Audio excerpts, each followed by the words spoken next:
area ito ng 4th Infantry Division, ang Northern Bukidnon, at saka ang Southern Bukidnon naman ay area naman ng 10th Infantry Division. So dito sa North Bukidnon, including itong Valencia, Pangantukan, Upward, ito ay under ito ng 403rd Infantry Brigade. And ang 403rd Infantry Brigade ay merong 4 battalions operating under him.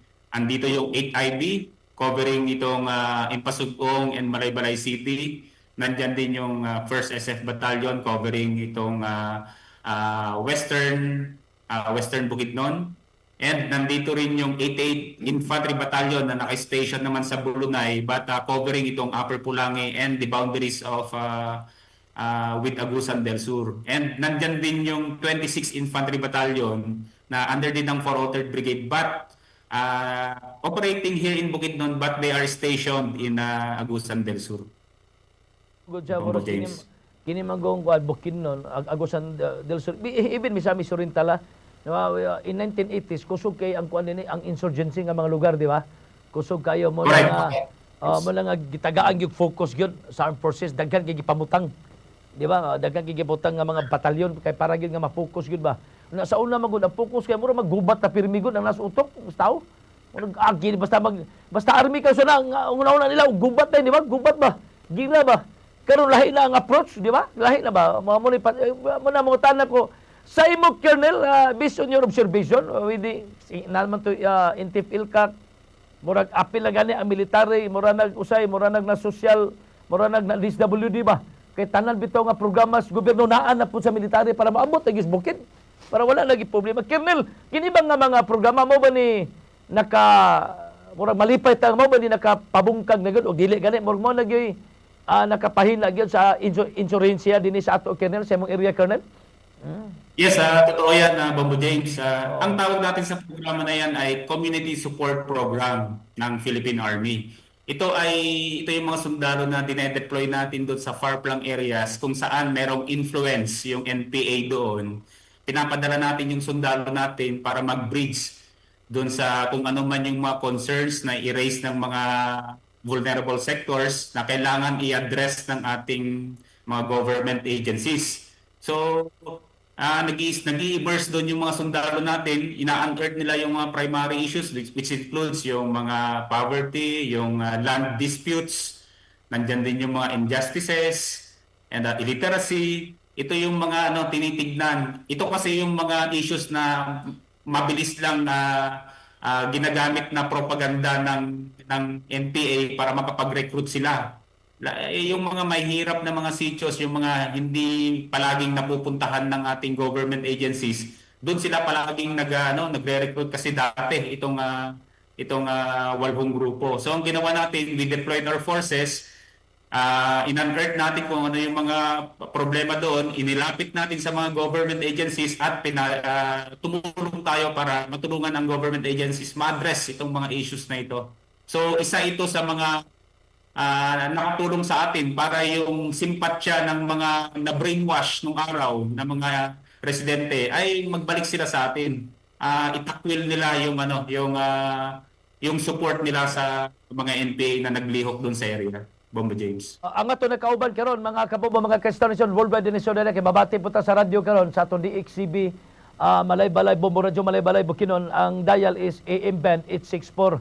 Ang dial sa atong radio o niya makita po ninyo sa atong FB YouTube channel. So ang nato milabay nga mga bulan na nabisap to nato ang atong 403rd Brigade Commander, di ba? Si General Sigfrid Tubalado. In fact, nalabi po na Colonel, si Kwan Colonel mismo, ang atong Kwan yun, kakalabi man bumbugod pirme, ang atong Commanding General. Di ba? So, si Commanding General Anayron, kay mga Anayron, Kwan ka na sa una pang panahon, kay Sir, I still remember, di lang ako isulti kayo ang Kwan, ayaw lang i-minus care nila ang tuiga kay mo reflect sa kong edad ba? Kato si Madlos, di ba? Kato si Kwan, di ba? Madlos, di ba? Si Caores. Okay, so katong gisulong ang Del Monte, Colonel, kilid to sa Mumbalay. Dito ang gubat sa una dito sa amo, kilid lang yun ang sa Mumbalay. So mga estimated 200 in pace kato sa Del Monte. Sami-sami Oriental po sa una, namit gini nako si Madlos. Kay sa una magod sa military, ako'y gabit sa military, uban ko ta mga sulat. Napato si Kawanito gani kinsa to mga spokesperson to sa una nga mga kuan ni taon, di ba? Mga igsuon na to nga murag karon nawala naman gyud. Actually, mo na mutuo ko Kernel nga wala na kuan, wala na gi insurgency kay ngano. Number one, Kernel, basta mag-interview kung military na gini mutik sa ako dito sa unang panahon. Sir, si kuan ni sir, si spokesman ni sa NPA sa North Central ana na ako nang i-verify. Mangutana din ko sa military nga naa ba ni nga mga pangalan kay naa taga-ag chance nga ma-interview, di ba? Kay basi usay na mag-usay nga patutuo lang ba punigon. Dala-dala lang ngalan bitaw sa kwan NPA para lang nga makasapi siguro ba? Makasapi lang gyud kabalo na ba ka, di ba? So Kernel kini siya ang netabo nay nangutana Kernel ba? Unsa ko ni focus sa military karon? Kay wala na ko ni, di ba? Unsa pa ko ni inyong lakagot bukid gawan na may rebuild ni. Di ba? Burinana bitaw Kernel, di ba? Sa imo Kernel labi na impasugkon, di ba? Kini nga mga lugar sa una, balay-balay dili ni basta-basta sa una, 1980s dili ni basta-basta. Kulba ni sa una gyud, pugad gini sa una, di ba? Elementary pa wala. So ibalaan ko na niya, kay school ko ibalaan ko na niya. So unsa may focus karon Kernel sa kuan, sa military karon? In your case, set IB nga ang imong area mo malinaw naman. Di ba? Makalakaw-lakaw ng tagabi. So unsay focus karon gabuhaton daw ninyo? Kernel. James, bago ko sagutin yan, magbigay lang ako ng brief background itong hinahabol natin na North Central Mindanao Regional Committee. So nung umupo ako as a battalion commander ng 8IB, that was last year, September 5. Nandito pa yung grupo ng NCMRC kasama yung grupo ng RSDG Compact at saka yung kasama niya na Headquarters Force NIO. Ito yung mga grupo na nag-operate dito sa Impasugong, Upper Pulangi Barangay ng Malaybalay City, papuntang boundary ng Agusan del Sur. It was in fourth quarter last year, we were able to dismantle itong RSDG Compact. Ang kanyang commanding officer na si Alias Reds at saka ang kanyang asawa, nag-surrender na rin sa atin. While yung iba, nag-surrender sa other unit na under ng 403rd Infantry Brigade, under sa leadership ng ating brigade commander, na si Brigadier General Tubalado. And fourth quarter last year, na-dismantle na natin. Ang hinahabol natin ngayon is yung Headquarters Force NIO na sumasama mismo sa leadership ng NCMRC. So, through sa ating continuous na brigade operations, simula Impasugong, papuntang boundary with Claveria, papuntang Upper Pulangi, hanggang sa sinundan natin sila sa lapas ng Agusan del Sur. We were able to neutralize yung commanding officer din ng Regional Operations Command ng NCMRC, si alias Tado. That was in February 15. So, ang naiwan na lang actually sa grupo ng NCMR na hinahabol natin ay nasa 12 na lang sila, kunti na lang. Including na dun yung secretary at saka yung commander ng Headquarters Force NIO. So, 12 na lang. But sa ngayon, katulad nga ng nabanggit ng ating division commander na si Major General Michelle Anayron, itong grupo kasi ay nagtatago dito sa boundary natin with Agusan del Sur. So technically, wala sila dito sa atin sa area ng Impasugong at saka Malaybalay. However, kahit nagtatago sila doon, still ang ating brigade operations under 403rd Brigade ay continuous pa rin. We are hoping that we will be able to beat the timeline given to us ng ating higher headquarters to eradicate zero insurgency, zero members ng NCMRC. So, Bongo James, meron pa ring 12 na naiwan and that is one of the focus ng ating batalyon at saka ng buong brigade na i-eliminate. Dapat zero ang walang naiwan sa mga members ng NCMRC. It's either they surrender or we will neutralize them through combat operations, legal operations. Okay. So, pero Colonel, as you mentioned a while ago, murag mga officers, apin na lang secretary, so meaning, o combatants, wala na kayo sila, membro, combatants, Ang mga naiwan na lang doon, Bongo James, actually, ang nag-compose dyan sa 12, meron siya, kung hindi ako nagkamali, 5 pa yung babae dyan. Yung iba dyan, they are not armed. Wala na. In fact, ang uban dyan, as per revelation din ng ating mga surrenderies, meron tayong recent na nag-surrender from Barangay Busdi, si alias Part at saka si alias Yen. Ang kanilang revelation, in fact, yung iba gusto na rin mag-surrender. But dahil sa mga pananakot ng leadership nila, na kapag mag-surrender sila ay papatayin daw sila ng kasundaluhan o di kaya ay magkakasala sila sa kalihukan. So yung iba natatakot ba gusto na nilang gusto na nilang magbalik na sa gobyerno dahil sa gutom, pagod, walay pahinga. Talagang gusto na rin nilang bumaba. Wala nang diyan, wala nang mga fighter diyan. Sa konti na lang kung meron man yung kanilang yung commander ng headquarters force niyo si alias Kakoy. Ay, yun na lang. All others, na lang. Talagang sumusunod-sunod na lang sa utos ng kanilang leadership doon. Bobo James. O nakadumdum ko sa nakikinig kato sa Misamis Oriental, dito ni surrender sa Bombo Radio. Sa amo ba? Natingala mi dito man adto man dito. Sikreto ba nga basig ang iyang rason nga madlok kay sa kuno madlok, di ba? Madlok siya ba? Kay katong ingon lagi mo patyon kuno sa patyos military di. Amo sa ayaw dili man mao, di ba dili man gubat. Gubat pa ba na gimamatay. Di ba? Kung surrender ka, wala, gimamatay. Basta galit ni surrender na. Dito, na-prove to niya nga, wala sa lapti na gipa-abilis programa. Wala dito, nadagan na rin na surrender rin sa sundalo po sa unang panahon. Kaya sa unang magod, ang approach magod, murag gubat magod pirmi ang nas utok, di ba? Murag gubat pirmi nila ba nga, NPA basta sundalo gubat gina, di gina mag-istorya, magubat gina. So, mo na nga sakit pero karon lahi ang approach karon sa military, di ba? Very professional, di ba? Niya community support ang sa kuan karon.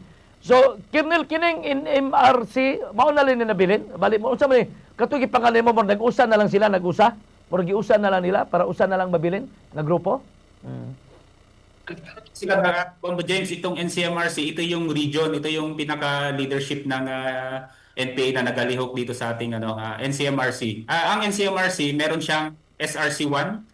Actually, 5 SRC sub-regional committee ang meron siya nung araw. Ang naiwan na lang ngayon ay yung SRC-1 operating dyan sa Claveria, dyan sa Misamis Oriental. Meron din yung SRC-5 but ang SRC-5 is operating in Lanao del Sur area. So ang nandito lang talaga sa area natin, yung SRC-2, 3, and 4, all of those are dismantled na. Ang nandito na lang talaga sa atin is yung leadership ng NCMRC, si alias Reda, si Julia Cagadas. Babae ito siya, medyo may edad na. At saka yung headquarters force niyo na siyang nagbabantay sa kanya ngayon, headed by alias Kakoy. Konti lang sila, 12 lang sila na hinahabol natin dito. We cannot just, actually wala na sila dito sa ating area, but we cannot just simply declare insurgency free kasi nandyan pa man yung 12 and the fact that pwede pa rin silang bumalik in case na maano natin. So ang guidance sa atin is that we have to eliminate all of them.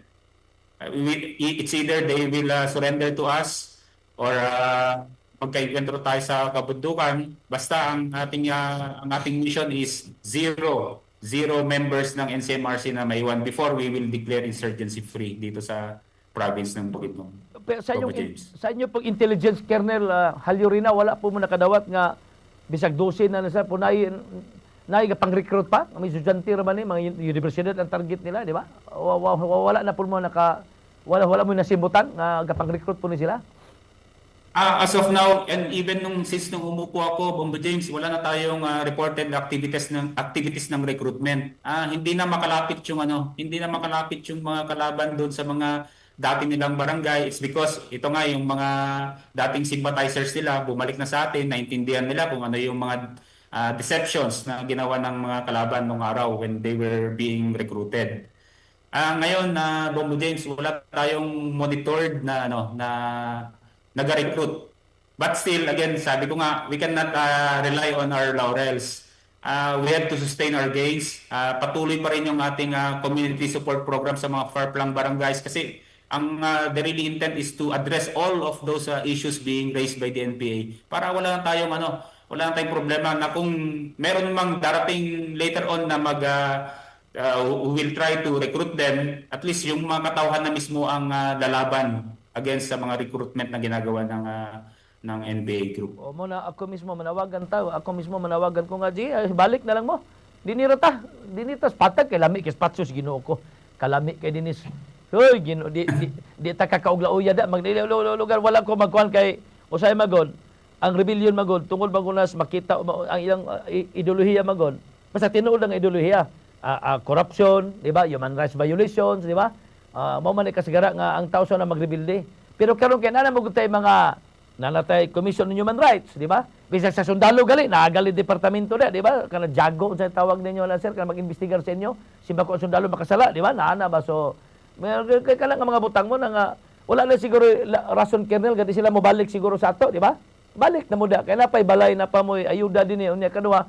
Di mo matagas AX ba, DSWD, di mo matagag na musbukid, lisod kaya ito dito kwarta. Mga tag na ba sila karon tag 5,000 na ba to, tag 10,000 ang DSWD. Sayang kay kwarta unya dinisan sa patag makatilaw tag lauya. Lami kay lauya dinis patag kalami.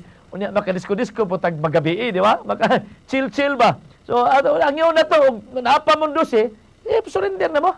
Ano mo sundalo, di mo mga matay da, tagaan pa mo kwarta, tagaan pa mo kuan. So kernel ang ato ng kernel murag programa na lang kernel nga community support na lang pirmi. Di ba? Murag gihidian na lang basig ang sundalo dili na mang-recruit ba. Di maabot na pa nga di na ta mag-recruit og mag-recruit kila tag sundalo dito na nato i-train sa West Philippines.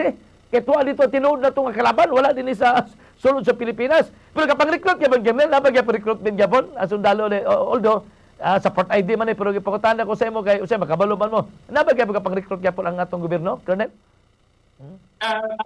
James, yearly naman ang ating recruitment sa pagsusundalo. In fact, online lang naman yung recruitment natin. We have yung Army Recruitment Office, ARO. Makikita naman yung kanilang Facebook page sa atong Facebook. Lahat ng lahat ng recruitment ngayon is through online and then it will be deliberated first doon sa headquarters Philippine Army and then if napili sila, they will undergo medical and other tests dito sa kanya-kanyang islands. Like dito sa atin, sa case natin sa Mindanao, nandyan yung Araw Mindanao natin dito sa may Cagayan de Oro. Bombo James. Under the leadership of Colonel George Halyurina, ang atong battalion commander sa 8th Infantry Battalion sa Armed Forces, of course, ang atong 403rd, ang atong 4th ID, Colonel, the strong men and women of 8th IB. Congratulations, Colonel. Good luck for the job well done. May mag-ampo ko, Colonel, nga moabot ng panahon nga wala nag-insurgency. Kaya ako, Colonel, biktima gyapon ko sa una when I was elementary. Na biktima gyapon ko sa una mo na nga ako gampo ko nga dili gyud wala gyud mudaog sa gubat. Sa unsaon pa nato, way mudaog, wala gyud mudaog. So mala ang natapos Middle East, nabaday mudaog da wala man. Kaya mo na pareha gyapon na sa ato Bukidnon, wala mudaog mo na nga kamo og naa pa mundo si dalikat na mo dinhi. Ani na mo, isiguro na ko sa inyo nga malipayon mo dinhi. Lahi ang atong kalisod dinhi nga bation ang kalisod kaysa dito gikas bukid nga gapangitaon ka gadagadagan ka adlaw gabi bundak ang ulan lapok pastilan paita ang labaw sa tanan ang kagmaon sa tumang kabataan mo'y masugal, di ba? So again, Colonel, Lieutenant Colonel George Halyurina ang atong battalion commander sa 8th Infantry Battalion under your leadership and management, the strong men and women of 8th IB. Sir, salamat kay sir, congratulations for the job. Well done, Colonel. Mayong buntag, Colonel. Mayong buntag, Bombo James. Salamat po kayo sa time na imong gihatag sa ako. Salamat kayo, Bombo James. Salamat, sir. Patsada kayo, sunindot kayo, di ba? Patsada, inana.